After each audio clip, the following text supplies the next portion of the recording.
नमस्कार, आप देख रहे हैं ताल ठोक के। आपके साथ हूं मैं रुबिका लियाकत। आज सेना दिवस है और इस मौके पर जी न्यूज देश की सेना को सलाम करता है। आतंक के खिलाफ उसके हौसले की सराहना करता है। आतंक के खिलाफ सेना के हौसले पर ही हम इस वक्त की बहस करेंगे और शाम 6 बजे बहस होगी कि क्या न्याय के नाम पर लोग परिवार से कांग्रेस का अन्याय है ये। लेकिन आज के इस मौके पर हम ताल ठोक के पूछेंगे कि क्या अब कश्मीर में सेना आतंकवाद पर अंतिम प्रहार की तैयारी कर रही है। आज एलओसी पर भारतीय सेना की जवाबी कार्रवाई में पाकिस्तान सेना के 7 रेंजर्स मारे गए। हालांकि पाकिस्तान सेना ने अभी सिर्फ अपने 4 जवान के मौत की पुष्टि की है। शनिवार को राजौरी में भारतीय जवान शहीद हुआ था, जिसके बाद सेना ने ये कड़ी कार्रवाई की है और ये कड़ी कार्रवाई सेना की देखने को मिली है। उधर एलओसी पर उरी सेक्टर में भारतीय सुरक्षा बलों ने जैश ए मोहम्मद के 6 फिदाइन को मौत के घाट उतारकर साल 2018 में घुसपैठ की पहली कोशिश को नाकाम कर दिया है। उधर सेना दिवस पर सेना प्रमुख जनरल विपिन रावत ने कहा कि पाकिस्तान की किसी भी उकसाने वाली कार्रवाई का हम हमेशा मुंह तोड़ जवाब देते रहेंगे। अगर हमें मजबूर किया गया तब हम अपनी सैन्य कार्रवाई के दर्जे को बढ़ाकर अन्य कार्रवाई भी कर सकते हैं। ये सब हमारी राष्ट्रीय एकता पर प्रहार करके समाज में दरार पैदा करने का प्रयास है। हम इन राष्ट्रवादी तत्वों को, राष्ट्र विरोधी तत्वों को इनफैक्ट किसी भी कीमत पर सफल नहीं होने देंगे, कोट अनकोट, ये उन्होंने कहा। सेना का ये संकल्प बताता है कि आतंकवाद के खिलाफ अब कोई भी हिमाकत बर्दाश्त नहीं की जाएगी। लेकिन आज ही जम्मू कश्मीर की विधानसभा में सेना के एक्शन पर सियासत हुई। नेशनल कॉन्फ्रेंस को सेना के कैसो यानी कोऑर्डिनेट एंड सर्च ऑपरेशन पर एतराज है। नेशनल कॉन्फ्रेंस ये तक कह रही है कि सेना कश्मीर में 1990 का दौर लौटा रही है। अब सेना के खिलाफ उस राजनीति को आप क्या नाम देंगे बताइए। और इसीलिए आज ताल ठोक के ये सवाल पूछेंगे कि आतंक पर पाकिस्तान की लाइफलाइन खत्म हो गई है। 2018 में आतंकवाद को इतिहास बना दिया जाएगा हिंदुस्तान की तरफ से। फारूक अब्दुल्ला करेंगे सेना के एक्शन पर फैसला। Will he decide it? Bharat अपने दम पर निकलेगा, पाकिस्तान का दम निकालेगा भारत अपने दम पर। और सवाल ये भी कि पाकिस्तान के खिलाफ सेना का बाहुबली अवतार है क्या ये। आज चर्चा के लिए मेरे साथ डॉक्टर पात्रा, संबित पात्रा मौजूद है, प्रवक्ता है बीजेपी के। हमारे साथ राजीव त्यागी साहब यहाँ पर मौजूद हैं। मैं इन सबसे आपका तारुफ करवाऊं उससे पहले ये रिपोर्ट देख लीजिए।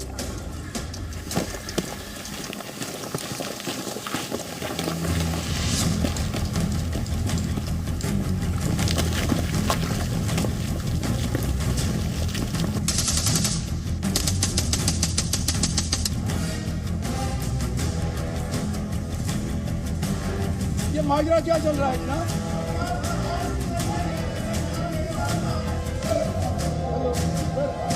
Infiltration bid was made on the 14-15th January night along the river Jhelum. This is the first infiltration bid of 2018 which has been successfully eliminated. दिनों से खबर आ रही थी कि कुछ टेररिस्ट अटेम्प्ट करेंगे स्नीक इन करने के उड़ी सेक्टर से। उसे आज सुबह वहाँ कांटेक्ट हुआ जिसमें हमारा एक्सचेंज ऑफ फायर में 6 टेररिस्ट मारे गए। ये जैश ए मोहम्मद से ताल्लुक़ रखते हैं। बिना मतलब का हम कार्रवाई नहीं करते हैं। जब हमारे जवानों ने कार्रवाई किया है तो ये बहुत ही आप लोगों ने देखने को मिला होगा। पिछले 2 सालों से बड़ी जोर से कार्रवाई चल रहे हैं और उसका नतीजा भी आप लोग को देखने को मिल रहा है। तो हमारे सारे सेना और सुरक्षा के जवान बधाई के पात्र हैं। पाकिस्तान की किसी भी उकसाने वाली कार्रवाई का हम हमेशा मुंह तोड़ जवाब देते रहेंगे। अगर हमें मजबूर किया गया तब हम अपनी सैन्य कार्रवाई के दर्जे को बढ़ाकर अन्य कार्रवाई भी कर सकते हैं। ये सब हमारी राष्ट्रीय एकता पर प्रहार करके समाज में दरार पैदा करने के प्रयास हैं। हम इन राष्ट्र विरोधी तत्वों को किसी भी कीमत पर सफल नहीं होने देंगे। जब तक न सरकार की कोई पॉलिसी होगी, जब तक न कोई डायरेक्शन होगी, जब तक न ये मिल बैठेंगे, भाई हालात कैसे ठीक करने हैं। ऐसा ऑपरेशन शुरू होने लगे, right left centre and back operation शुरू होने लगे तो लोग कैसे आ जाएंगे मेन सिटी में? वो तो दूर जाएंगे, नफरतें और बढ़ जाएंगी, दीवारें और मजबूत होंगी। यही हमारा कंसर्न था कि सरकार को इस पे बयान देना चाहिए।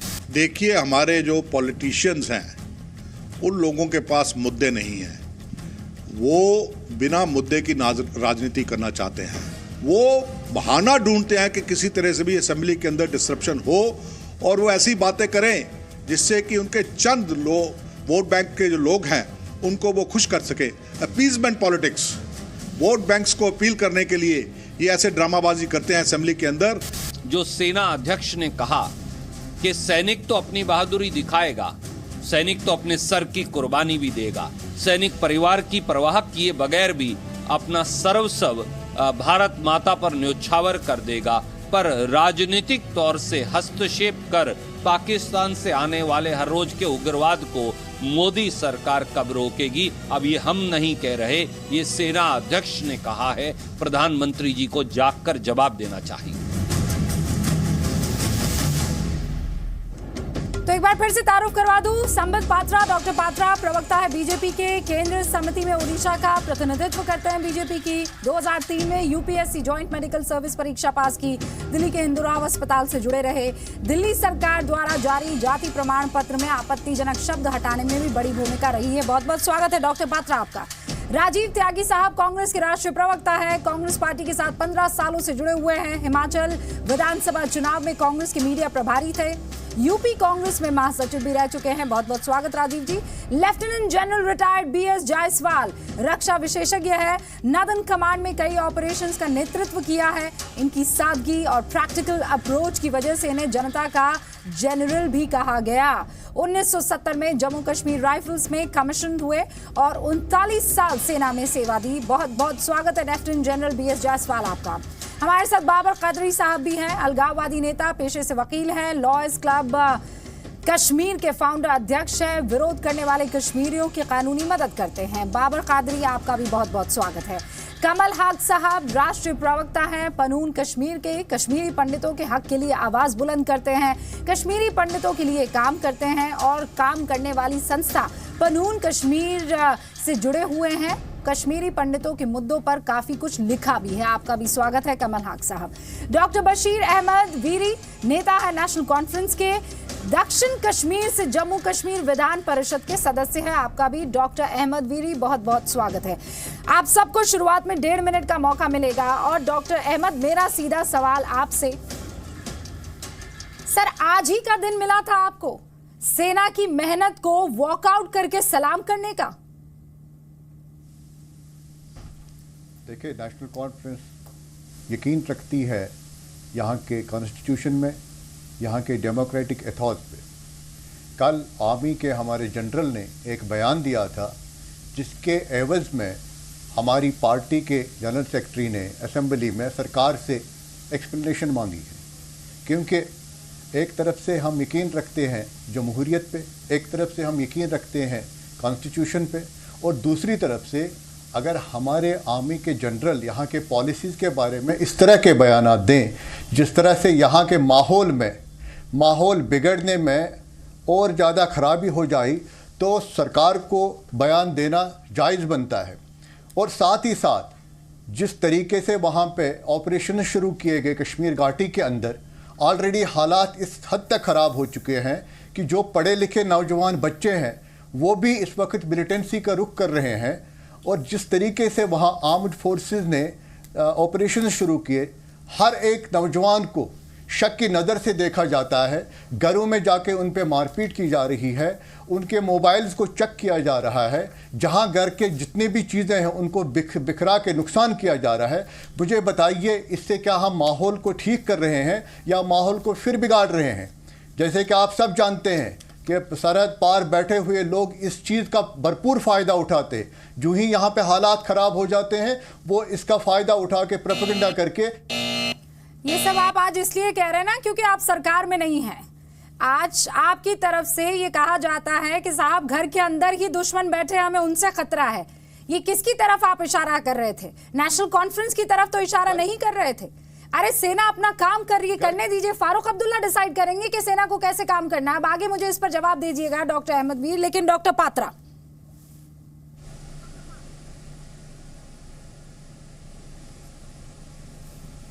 1.5 मिनट आपके डॉक्टर पात्रा। दीजिएगा डॉक्टर अहमदवीर, लेकिन डॉक्टर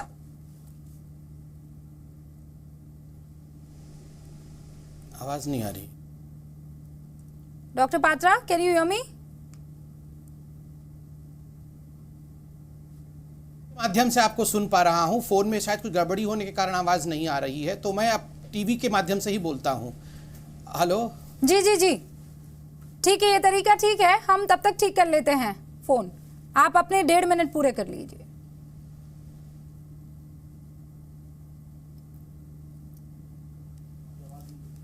मिली नहीं, कट गया।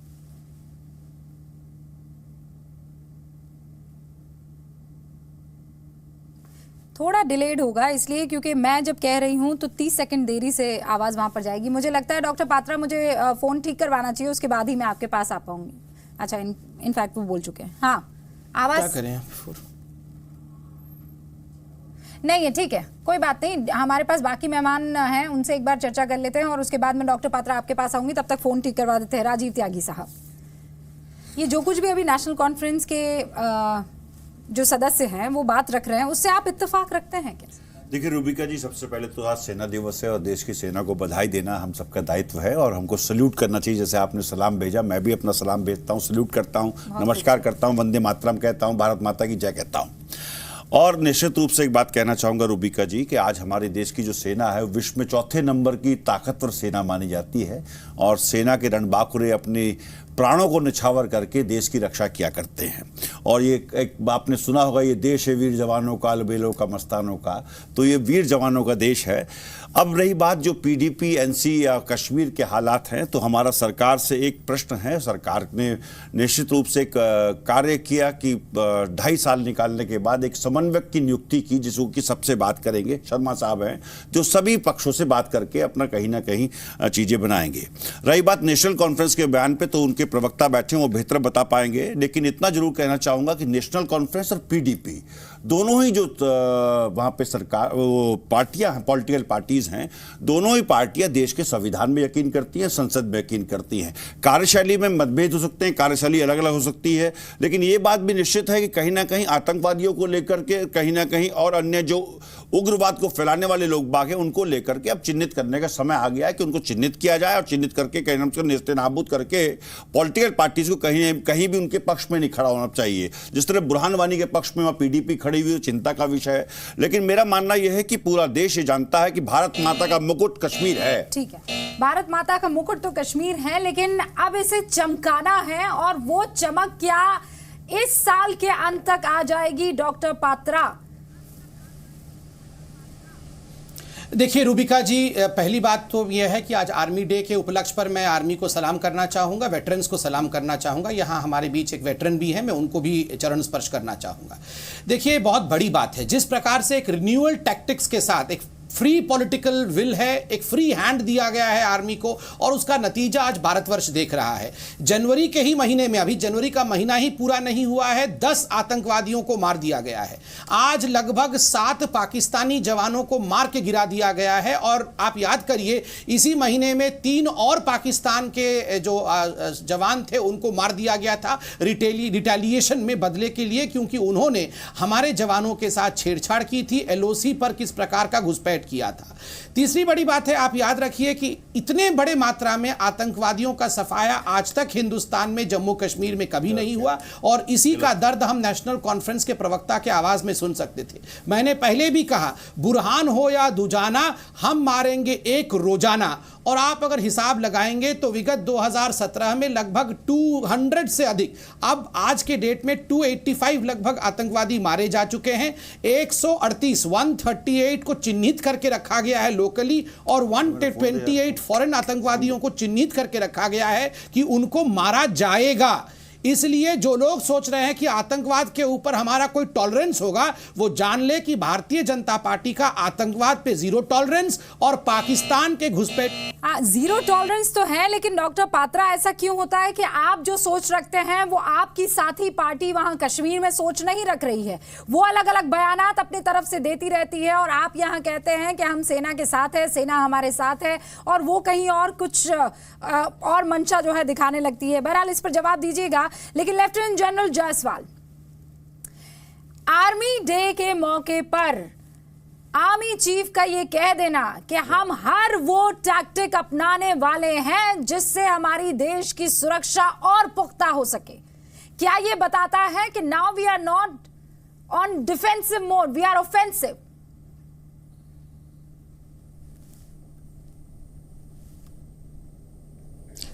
यह आपने बिल्कुल सही कहा। सबसे पहले आज आर्मी डे है। I am very proud of our army और मैं पूरी आर्मी को मुबारकबाद देता हूं। And we are proud of you. जो हमारे चीफ ने कहा है ये स्टेटमेंट जो है एक नेशनल विल जो बन रही है, जो सबका सोच हो रहा है, उन्होंने वही जाहिर किया है।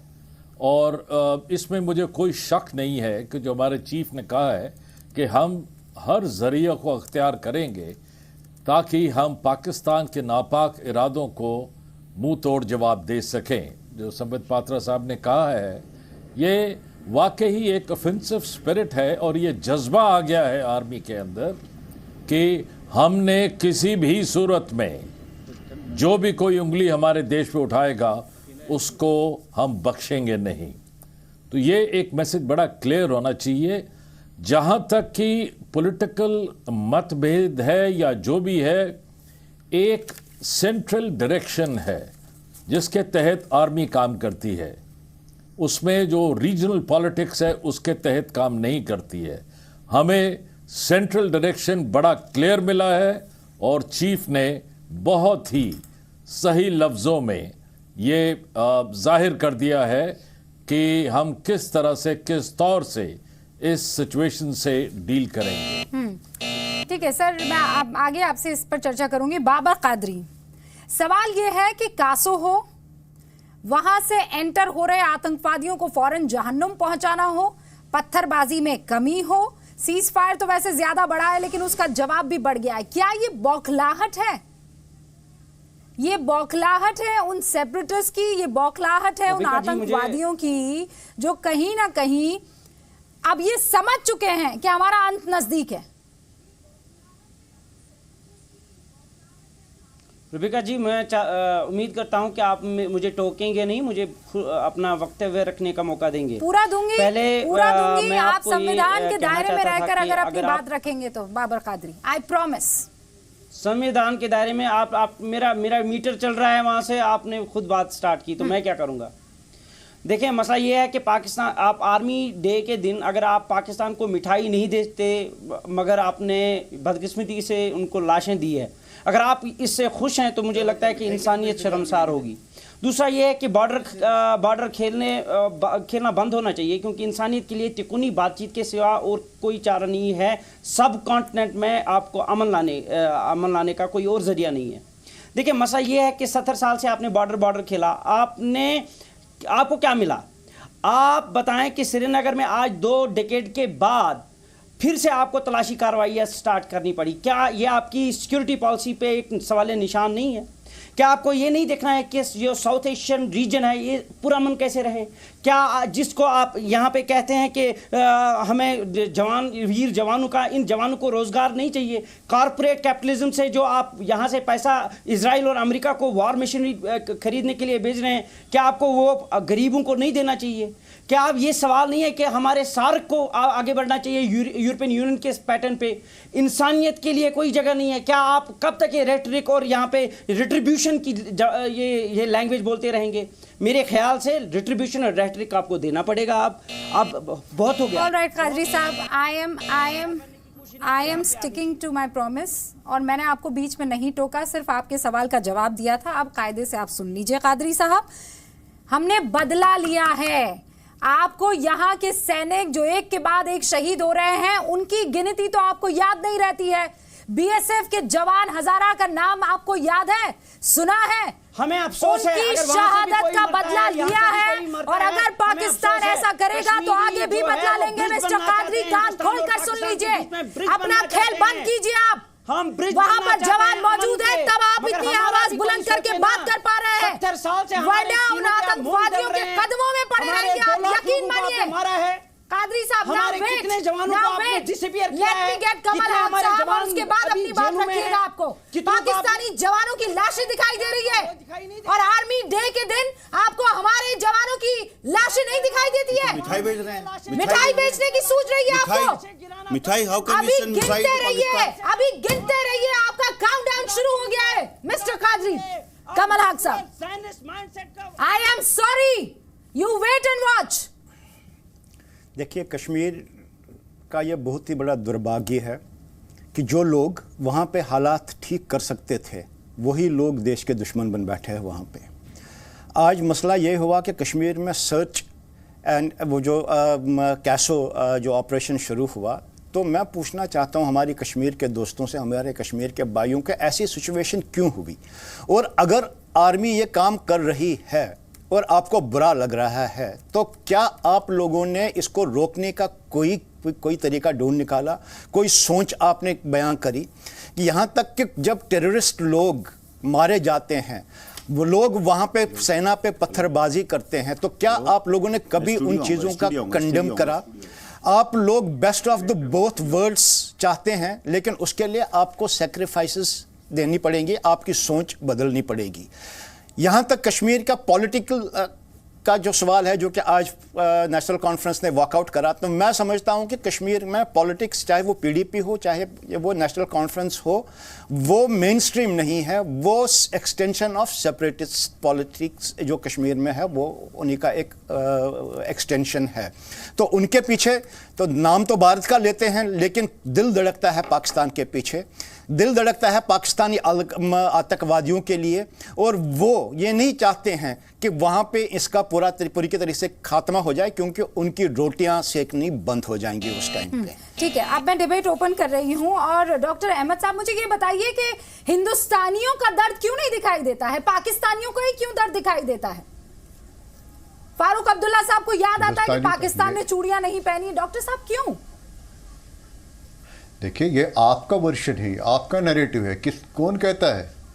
अगर नेशनल कॉन्फ्रेंस की वजह से है आज रियासत जम्मू कश्मीर का इल्हाक हिंदुस्तान के साथ है। हमने कितनी कुर्बानियां दी, 4,500 के आसपास हमारे वर्कर मारे गए, हमारे कई मिनिस्टरों की हत्या की गई, हमारे लोगों को आज भी मारा जा रहा है। आप कैसी बातें करते हैं ये?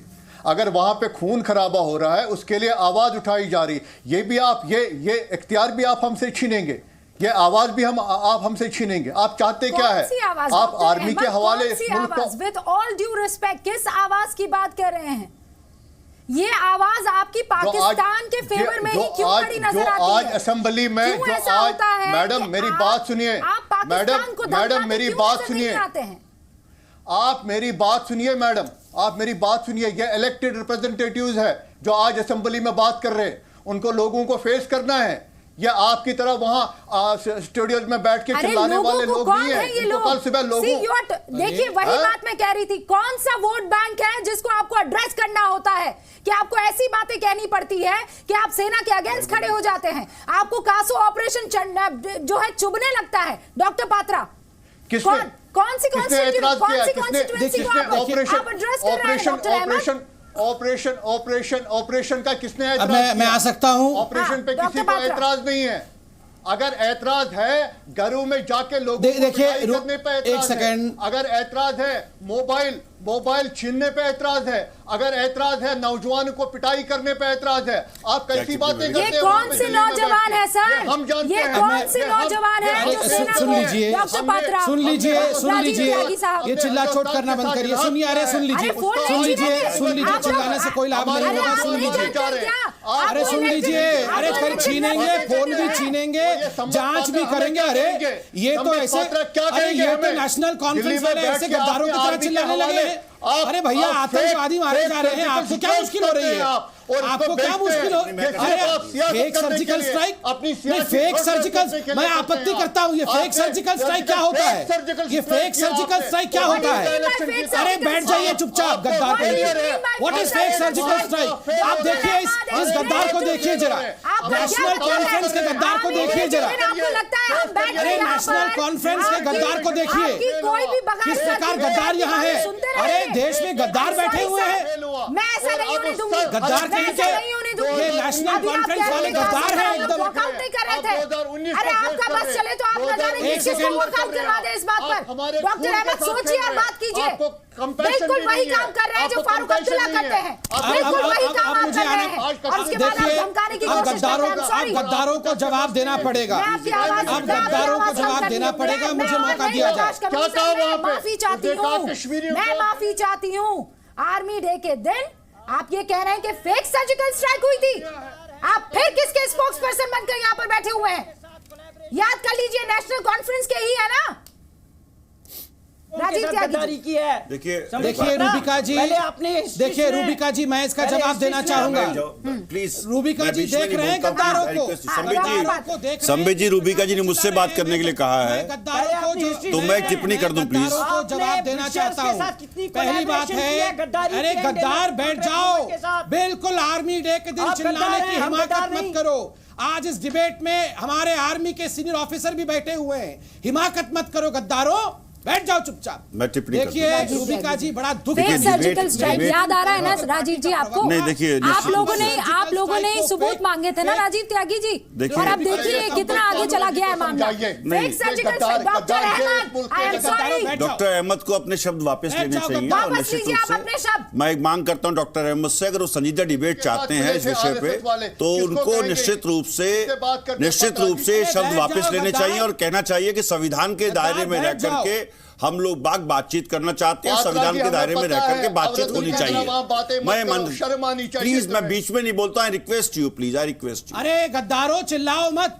अरे नेशनल कॉन्फ्रेंस के हो, जाके फारूक अब्दुल्ला से कहो। वो कैसे कह रहे थे पाकिस्तान के तुम्हारे बाप की है? अरे हम जानते हैं अंग्रेजों के साथ मिले हुए आप आरएसएस वाले हमारे बाप की है, तुम्हारे बाप की नहीं है। पाकिस्तान भारत की है, Pakistan is an integral part, PoK is an integral part of India. PoK क्या तुम्हारे बाप की है? ये पूछने वाले आप कौन है? पीओके क्या तुम्हारे बाप की है? ये पूछने वाले अब्दुल्ला कौन है? अरे बंद कर दीजिए अपनी पॉलिटिक्स। इलेक्शन अभी नजदीक नहीं है, अपनी पॉलिटिक्स बंद कर दीजिए। अपनी पॉलिटिक्स के लिए आप किस हद तक नीचे गिरेंगे? किस हद तक नीचे गिरेंगे आप? औरतों की तरह लड़ाई किस हद तक नीचे गिरेंगे आप? कासो क्यों आना पड़ा है? You lack substance in your argument. Operation वापस क्यों आया? क्या वजह थी? अरे बच्चों को खत्म कर रहे थे, औरतों को खत्म कर रहे थे, बच्चों के मुस्तकबिल को एकदम बट्टा लगा दिया था इन आतंकवादियों ने, सेपरेटिस्ट ने। आप लोग सुनने और समझने का। अरे आज आपके छोटे छोटे नेताओं को मार रहे हैं, कल ये सेपरेटिस्ट, कल ये आतंकवादी आपके घर तक पहुंच जाएंगे। क्या करेंगे फिर आप? मैं रिक्वेस्ट यू संबित भाई, मीटर डाउन हो गया है। संबित भाई, क्या मैं बोल सकता हूँ? आई रिक्वेस्ट यू, मैं अपनी बात रख दूं। मैडम जी, सबसे ज्यादा हमारी पार्टी ने। अरे भाई साहब, एनसी वालों को जरा बोलिए, जरा थोड़ा बात सुनिए। मुझे राजीव त्यागी जी की बात सुनिए। राजीव त्यागी जी, देखिए, अगर गद्दार की श्रेणी रखी जाए और सब चीज़ रखी जाए, पाकिस्तान का विषय आ गया, आप संबित भाई भी लाए और ये मेरे मित्र भी लाए, एनसी वाले भी, संबित भी बड़े अच्छे मित्र हैं, फिर तो गद्दार की श्रेणी में फिर मुफ्ती मोहम्मद सईद साहब को भी रखा जाएगा। कारण यह है कि उन्होंने, देखिए मैं बीच में नहीं बोल रहा हूं, प्लीज संबित भाई, मैं बीच में नहीं बोलता हूं आपके। आई रिक्वेस्ट यू संबित भाई, इतने उत्तेजित मत होइए, इतने आंदोलित मत होइए। आज सेना दिवस है, प्लीज बात करने दीजिए, बात करने दीजिए संबित भाई। फिर आवाज में मैं दबाऊंगा, आपको अच्छा नहीं लगेगा। Please I request you, I humble request you. फिर तो आप मुफ्ती मोहम्मद सईद को भी रखेंगे। फिर 89 में जब वीपी सिंह साहब की सरकार आई थी और टेररिस्ट को छोड़ा गया था रूबिया सईद के लिए, भारतीय जनता पार्टी सरकार को भी समर्थन दे रही थी। फिर टेररिस्ट को विमान में बैठा के कंधार भी छोड़ के आए गए थे, तो अटल बिहारी वाजपेयी साहब की सरकार को भी गद्दार कहा जाएगा। मेरा कहना है, संबित भाई ने एक बात कही, बहुत स्पष्ट कही। संबित भाई प्लीज, आई रिक्वेस्ट यू, देखिए आपका ब्लड प्रेशर बढ़ रहा है, संबित भाई थोड़ा पानी पी लीजिए, मैं जवाब दे दूं please. I request you Sambit भाई, आई रिक्वेस्ट यू। मैं गद्दार नहीं कहूं तो हाँ बिल्कुल, आप गद्दार कहिए, सर्टिफिकेट बांटिए, कोई दिक्कत नहीं है, लेकिन मेरे प्रश्न का जवाब दे दीजिए फोल्डेड हैंड करके संजय निरुपम को my dear friend please listen me, be cool, पानी पीजिए थोड़ा सा और थोड़ा ब्लड प्रेशर मत बढ़ाइए, आप मरीज हो जाएंगे, मैं चिंतित हूं आपके स्वास्थ्य के लिए। देखिए संबित भाई, आपने एक बात कही कि सरकार ने सबसे ज्यादा आतंकवादी मारे, कश्मीर के सरकार ने सबसे ज्यादा आतंकवादी मारे। साउथ एशियन टेररिज्म पोर्टल पे जाइए, जो भी दर्शकगण मुझे जी न्यूज के सुन रहे हैं, लास्ट सेंटेंस कहना चाहूंगा, बहुत महत्वपूर्ण है, जी न्यूज के जो भी दर्शकगण मुझे सुन रहे हैं, साउथ एशियन टेररिज्म पोर्टल पे जाइए, वर्ष 2001 में 250 आतंकवादी मारे गए एक साल में। अटल बिहारी वाजपेयी साहब की सरकार थी, मैं तो अटल बिहारी वाजपेयी साहब की सरकार की बात कर रहा हूं, और 2005 में जब हमारी सरकार थी तो 1000 आतंकवादी एक साल में मारे, 2010 में हमने 270 मारे, और इस सरकार ने 2017 में आतंकवादी मारे 218, और जवान शहीद हुए, जवान टोटल शहीद हुए अभी तक 278। तो सरकार को अगर आतंकवादियों को मारने का श्रेय लेना चाहती है तो ले ले, कोई दिक्कत नहीं है, सरकार को लेना भी चाहिए, लेकिन सरकार ये बता दे ये डाटा है भैया, समीर भाई ये डाटा है, मैं डाटा लेके बैठा हूं, समीर भाई मैं कहीं खोलता हूं, इसके अलावा कोई काम नहीं करता। आज मेरे जवानों का ये पढ़िए समीर भाई, ये पढ़िए, साउथ एशियन टेररिज्म पोर्टल जी न्यूज के जो सम्मानित दर्शकगण मुझे सुन रहे हैं, कृपया जाकर के साउथ एशियन टेररिज्म पोर्टल पे देखिए, पीआईबी की साइट पे देखिए, आर्मी की साइट पे देखिए, पता चल जाएगा, पता चल जाएगा। देखिए अब देखिए ये मिथ्यावादन करेंगे, मिथ्यावादन करेंगे, अरे सड़क के गुंडे कहने वाले आर्मी के चीफ को शर्म करिए, मिथ्यावादन मत करिए, इतिहास में ज्यादा बात मत करिए, वर्तमान की बात करिए, वर्तमान की बात करिए, चप्पल का सीना दिखाइए, 2300 से बाहर ऊपर जो है। आप दोनों की आवाज बंद है, आप दोनों की आवाज नहीं सुनाई देगी। मैं जायसवाल साहब के पास जाना चाहती हूँ, लेफ्टिनेंट जनरल जायसवाल साहब, मुझे ये आज का दिन आपका है सर, मुझे बहुत सारे जो दर्शक है सर वो ये लिख रहे हैं कि लोकतंत्र पर कभी भी लोभतंत्र भारी नहीं हो सकता है जब तक हमारे सैनिक है।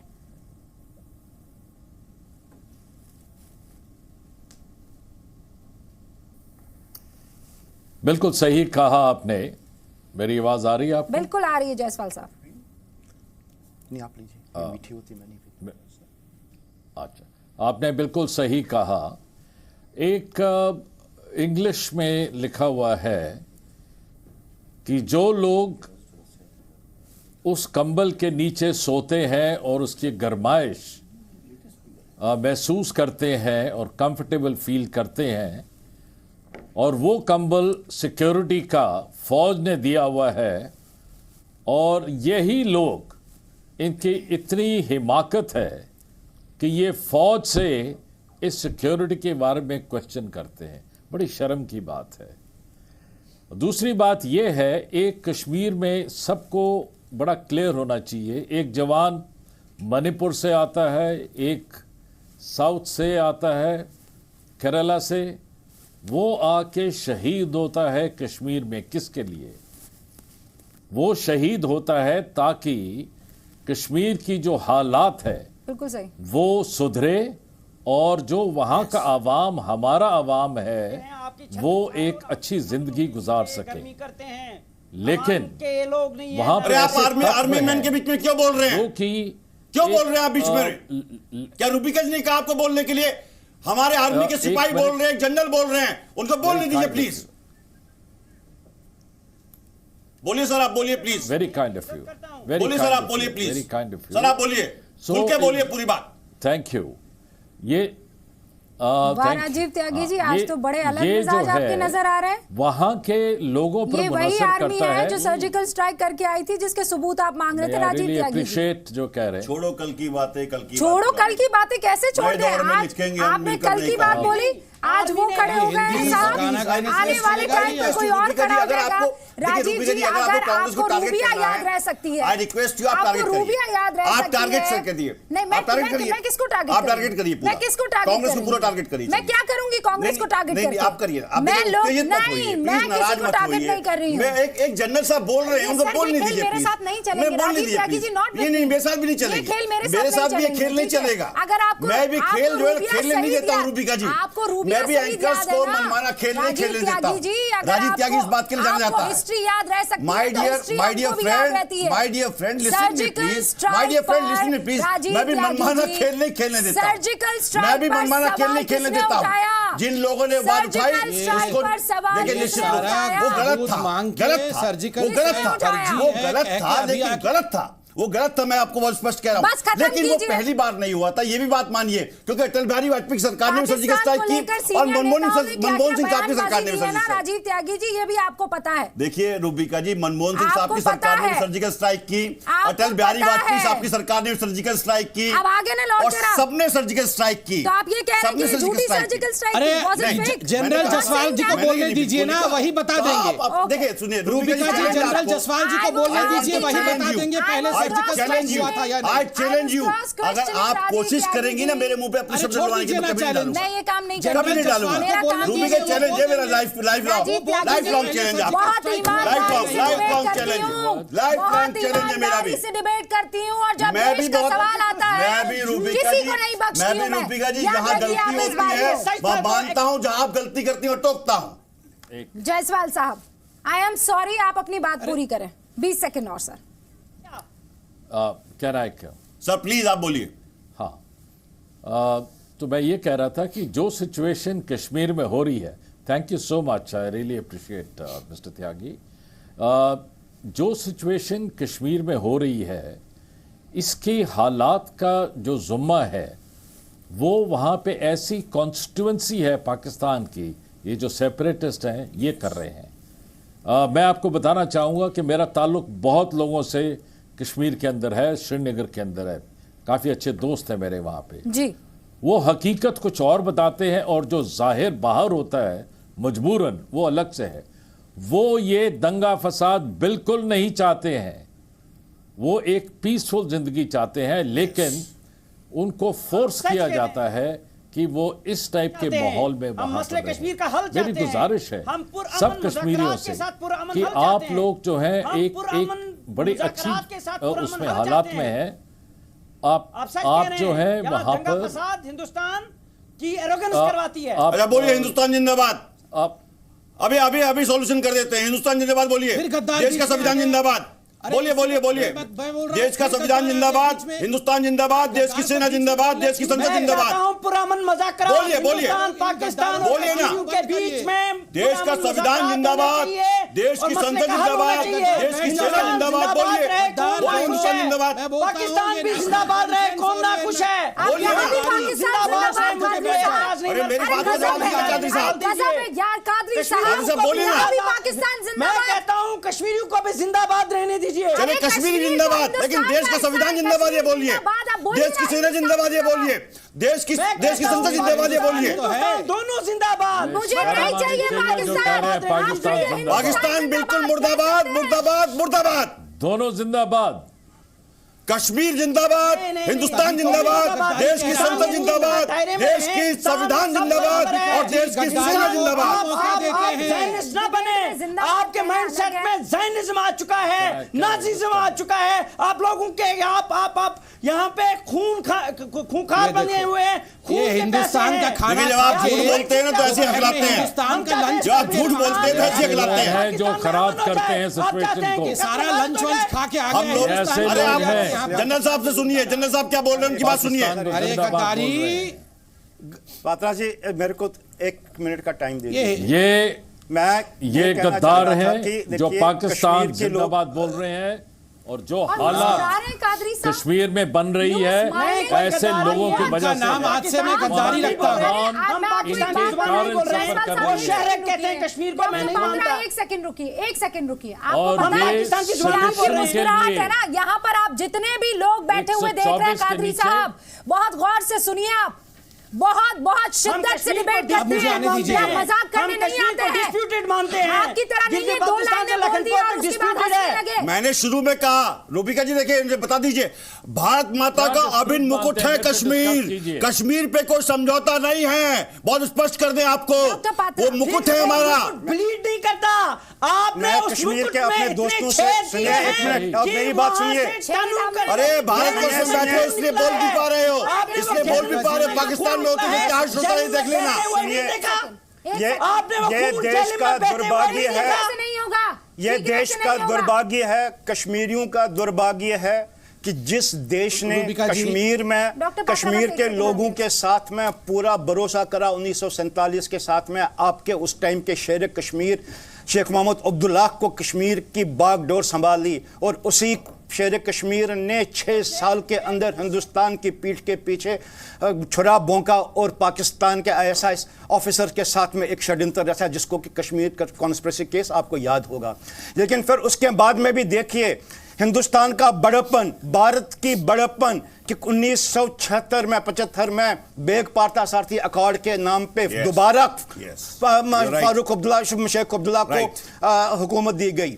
और उसके बाद में देखिए 1990 में जब फारूक अब्दुल्ला कश्मीर छोड़ के गए, अपनी गद्दी बात छोड़े, मेरी बात सुनिए, मेरी बात सुनिए, मेरी बात सुनिए, वो कश्मीर मेरा है, आपको नहीं है, मैं कश्मीर का असली वारिस हूं, आप सुनिए मेरी बात।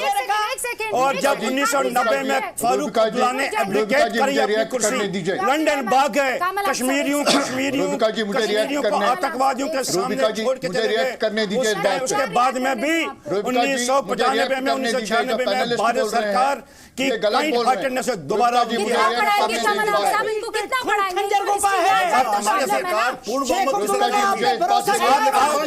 आप बोल रहे हैं कश्मीर डिस्प्यूटेड है, ये आपका मानना है, मेरा मानना नहीं है।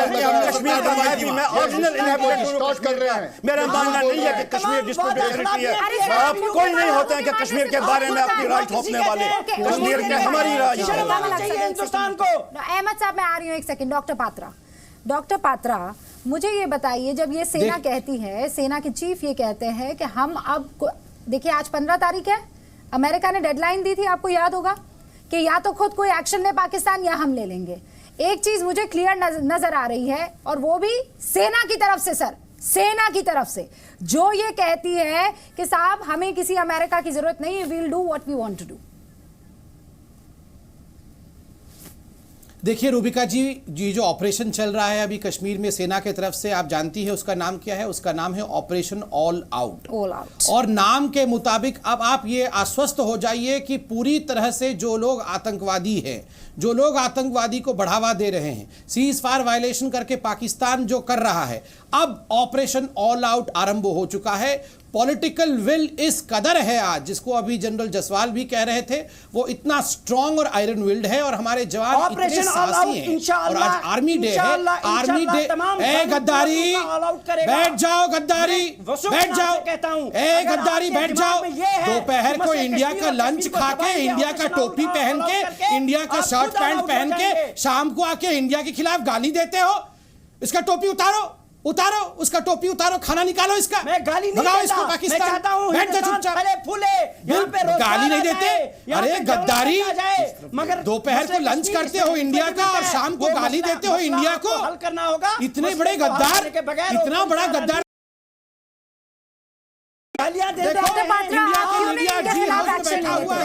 देखो नहीं तो अगर डाउन हो गया है इस तरीके से, पुरजोर तरीके से बार बार पाकिस्तान जिंदाबाद तो याद रहता है, लेकिन हिंदुस्तान जिंदाबाद कहने में इनको बहुत परेशानी होती है, इनकी रूह ऐसे निचुड़ जाती है। हिंदुस्तान भी जिंदाबाद रहे, हिंदुस्तान भी नहीं, हिंदुस्तान ही जिंदाबाद।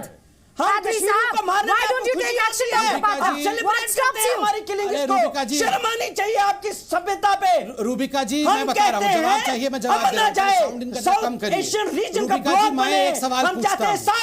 अरे शर्म तो आप लोगों में आनी चाहिए, जिन्होंने आतंकवादियों को अपना मेहमान बताया, अपनी बहू बेटियों के साथ रंगोलियां मनाने के लिए दिया, शर्म आनी चाहिए आपको। आपने कश्मीरियों के नाम पे कालक बोल दी है और आप बोल रहे हो कि शर्म। मैं याद दिलाती हूँ पाकिस्तान से मोहब्बत के एक अफसाने दिखा दूं आपको हिंदुस्तान ने जो गढ़े हैं कादरी साहब, और बार बार क्या मिला है पाकिस्तान की तरफ से? सिर्फ और सिर्फ आपने कतर में पाकिस्तान के और भी करेंगे, 4 टुकड़े और होंगे पाकिस्तान के। वो अफसाने याद है, अफसाने याद है। अरे पाकिस्तान के तो 4 टुकड़े और भी हो जाएंगे। आप 71 की बात क्यों कर रहे हैं? कोई भी नहीं सुन पा रहा है रूबिका जी, आप इनकी आवाज को कम करिए। आप अपने आप को संभाले, अपने आवाज को कम करिए, हो जाए वो देख गद्दारी की आवाज को कम करिए। आर्मी डे के दिन आर्मी डे के दिन आपकी बौखलाहट दिखा रही है। आप इनकी आवाज ऑपरेशन को ऑल कम कर आउट दीजिए आप कह रहे हैं इंशाल्लाह, मैं कहती हूँ डबल इंशाल्लाह। ऑपरेशन ऑल आउट ऐसे खत्म करेगा आतंकवादियों सेपरेटिस्ट को कि आपके सारे मंसूबे खत्म हो जाएंगे। हजारों कश्मीरियों का इंशाल्लाह अंदाज किया है लोगों को, आप खुश होते हैं उस आर्मी पे, तो आपको मुबारक है। रूबिका जी थैंक यू। रूबिका जी, ये ऐसे लोगों की आवाज को कम करके रखना आवश्यक है। और दूसरी बात बता दूं, मैं रिक्वेस्ट करता हूं बहुत प्यार के साथ कि ऐसे लोगों को इंडियन मीडिया मिलना चाहिए। ये इसी का इस्तेमाल करते हैं, यहां आके पाकिस्तान जिंदाबाद के नारे लगाते हैं। मैं दरख्वास्त करता हूं कि ऐसे लोगों को हम ये प्लेटफॉर्म ना दें। ये गद्दारी जो है, इस गद्दारी को हमें पता है। आपके दिनेश्वर शर्मा ने राजनाथ सिंह को कहा है कि बाबर कादरी को आप टीवी पे आने ना दें। हमें पता है, रिकमेंडेशन गई हुई है, रिकमेंडेशन गई हुई है। कादरी साहब रहने दीजिए, आपके बस की नहीं है, आपके बस की नहीं है, आपके बस की नहीं है। कादरी साहब रहने दीजिए, आपके बस की नहीं है। अहमद साहब 20 सेकंड आपके। Rajiv ji 20 second, 1 second doctor 20 second. Rubika ji with due regards to our panellist, मैं जी जो ग्रीन स्वेटर में पैनलिस्ट है, मैं नाम नहीं जानता हूँ, with due regards to him, जो उन्होंने शेर कश्मीर के बारे में कहा, मैं क्लियर करना चाहता हूँ, हिस्ट्री को खुदा के वास्ते डिस्टॉर्ट ना करें। ये शेर कश्मीर का मरहून मिन्नत होना चाहिए इस देश को, जिसने हर आड़ के खिलाफ दो नजरिए के तहत हिंदुस्तान और पाकिस्तान बना था मजहब के नाम पे। मुसलमान हम मेजॉरिटी में होने के बावजूद हमने वो ठुकरा के सेकुलर हिंदुस्तान के साथ उस वक्त इल्हाक किया। और जिस बात का इन्होंने यहाँ पे जिक्र किया, कश्मीर कॉन्स्पिरेसी, वो कश्मीर कॉन्स्पिरेसी वो एक अलमिया है। शेर कश्मीर यहाँ वजीर आजम थे उस वक्त, प्राइम मिनिस्टर थे, उनको रात पे गिरफ्तार किया गया और उनके ऊपर जो केस चलाया गया वो साबित नहीं हुआ, जो आज उसी वजह से